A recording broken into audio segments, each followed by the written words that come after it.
জানি 1 বছর সমান 12 মাস।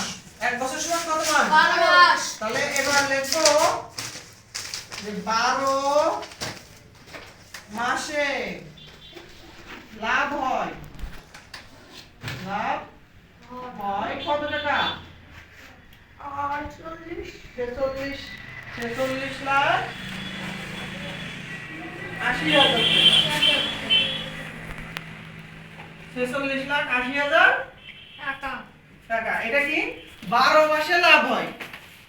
1 বছরে লাভ হয় 46 লাখ 80,000 টাকা না?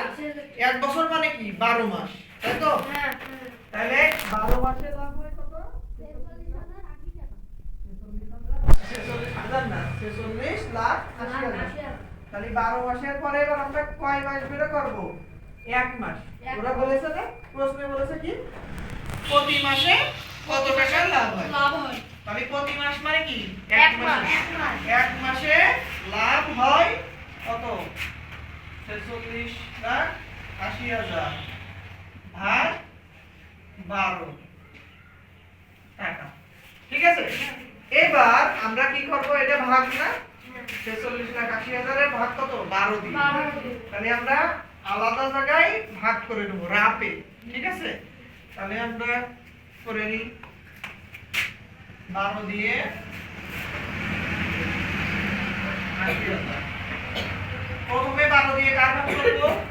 46।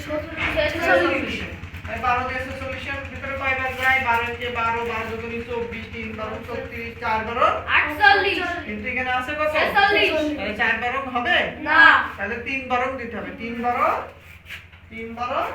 36।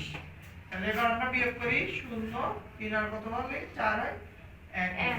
এবার কি করব? এখানে আছে কত? 12। এখানে কত? 10। তাহলে এখান থেকে একটা নামাবো না? হ্যাঁ, তাহলে এখান থেকে একটা নামালাম। 110 108। এবার 12 দিয়ে 108 এর ভিতরে ভাগ করতে হবে, তাই না? 12 এর ঘরের নামটা বলো। 12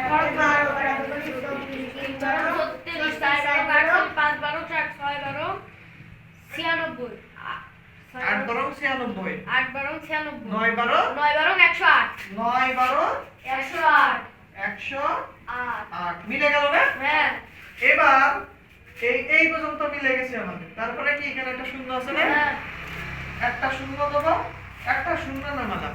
ঠিক আছে, এবার 12 দিয়ে কি শূন্য ভাগ করা যায়? যায়। শূন্য এখানে শূন্য মিলতে গেলে এখানে একটা শূন্য দেবো, এখানে একটা শূন্য দেবো। ঠিক আছে, এবার একটা শূন্য নামাইলাম না? এবার আরেকটা শূন্য নামাবো, এই আরেকটা শূন্য নামালাম। এবার আরেকটা শূন্য নেবো, আরেকটা মিলে দেবো। ঠিক আছে, এবার কয়টা শূন্য নামাইছি আমরা? 2টা।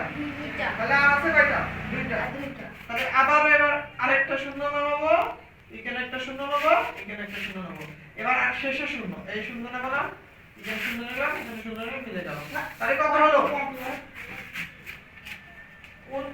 3,90,000। 3,90,000।